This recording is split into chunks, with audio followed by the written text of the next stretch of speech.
Hello everyone. Bye bye sana bachat ke taubane ado yamudo.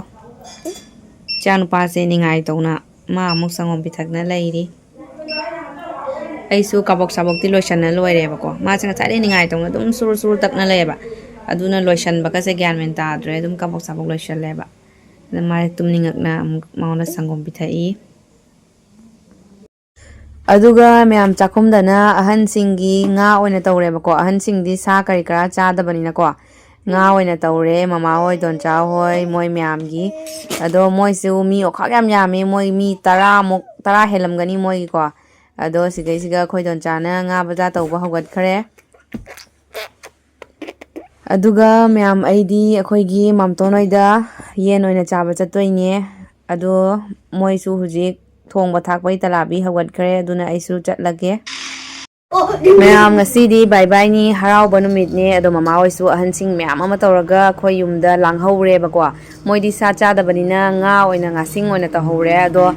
adum anga ngai haiba tare ne khoi gidi ai husband budi madi sa cha de ba ko aduisu ai than chapado nungai roi ne aiga punna chatle masu aduga akhoi gi mamto noida ko bikram ne ai ne aduga mamta akhoi ahum tane cha doise ai di sa atei atopa sa cha de ba ko khali yen tane ba ina cha jaise ado ngasi di yen oina thongani ado akhoi mamto na yum su yawri e ba ko adudi moi yumda yawago ne yang halage ma'am yen cha da ba mi ama sigai siga khang de kanna goro goro otli ma hoji yen thongi hawdore khangde ngasi se aduga siga khone nakanda tilau chanam khokna lore mamtana su tilau chanam myam ma khokpire ado khoi chicken chu myam munjalak tore alu ka hap khare bakwa ado ngasi di chicken ama thonge aduga kaleja ama met toine morok sana tawraga yen chicken no chu yela hi mami kai kawi am thai to khoranga yes me class kya no nursery nang masa khajai ko nang masa yam khajai ko wa khajai hai kana ke no mama na nang phri yam khajai ko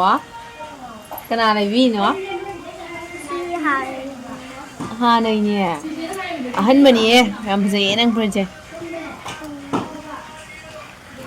nau hai pom gera nang nau pom ngom gadra ha nam moi cây gì chị chế cây cầu tư nó không gì cây cầu tư nó mò là chị chế thôi mà cây không cây cầu chị thôi mình chị chế sườn nước không chị chế sườn nước không xem rồi chị chế sườn nước không xem rồi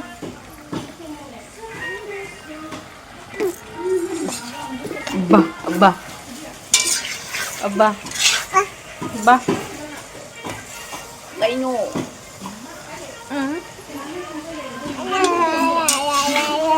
야디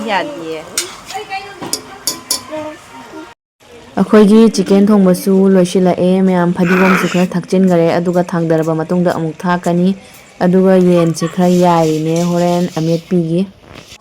ꯍꯧꯖꯤꯛ ꯑꯩꯈꯣꯏꯒꯤ ꯀꯂꯦꯖꯥ ꯃꯦꯠꯅ ꯂꯣꯏꯅ ꯍꯧꯖꯤꯛ ꯉꯁꯥꯏ chicken ꯑꯌꯥꯏꯕꯗꯣ ꯑꯃꯨꯛ ꯀꯨꯞꯅ ꯁꯦꯒꯥꯏꯔꯒ ꯑꯃꯨꯛ ꯇꯣꯠꯁꯟꯗꯣꯏꯅꯦ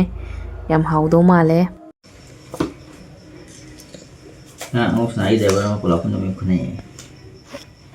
yen chaba marakta yen chadaba nupa amasu yawi ado yam nungaibije magi tilauga khokchari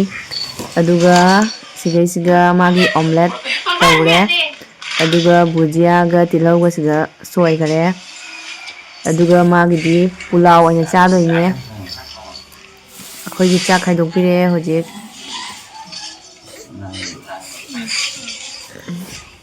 yen chadaba mina seba tawbire ngasidi yam hawdo male hinjangse aduga yen chadaba nupagina siga pulao leire aduga nga matum ama aduga motor thongba mathen magina hena mathen yam dokhre adudi myam chaba hujarage the next day mayam ngasidi mela nga koithu se aina adum koithok pala I mama ne ado khoi doncha ne angangai tawro ko ado rosni ga iga se hawjik khoi di dum chair lai bi hai ba ko chair lai bi do tongge tawbane ado ki di am ki jei ba ko ki bana su lore ado ji ngasi myam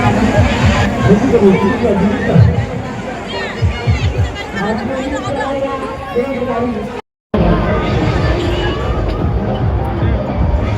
đi xem bò với dân này này, cô thi đi máy tàu ở xem bò này này. Đúng rồi đây.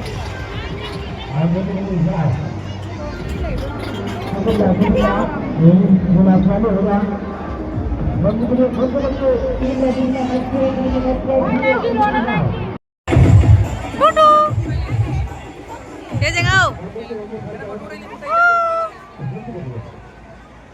Đà ba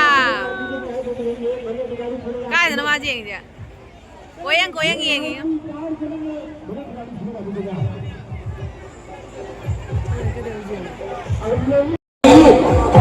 हमका ticket नहीं लगता है भैया चो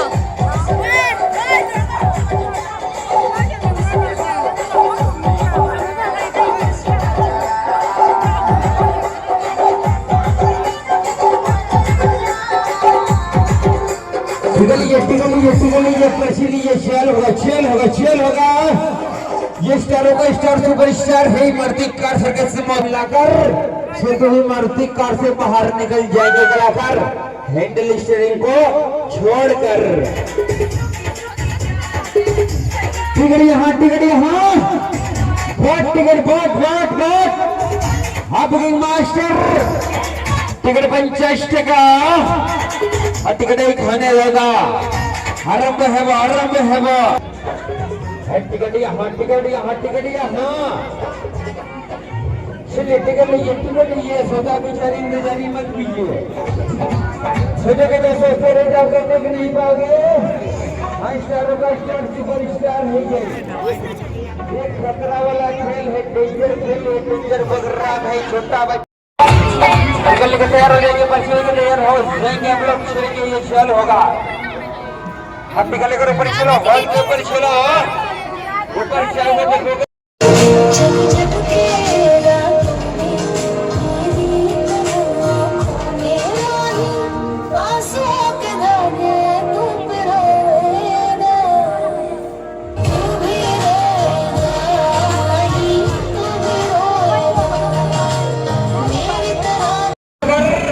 चलेगा double Maruti car bullet या Splendor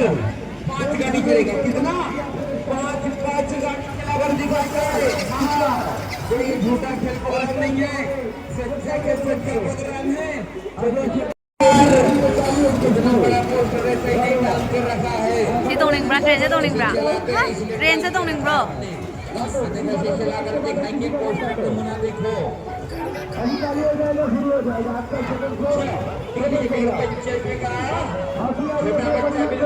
यकीन नहीं हो रहा है बुलेट गाड़ी खिला कर दिखाएंगे बुलेट चलेगा सी लो रहा कोई उसी तो नहीं को बड़े खेल बड़े प्रोग्राम है चलेगा।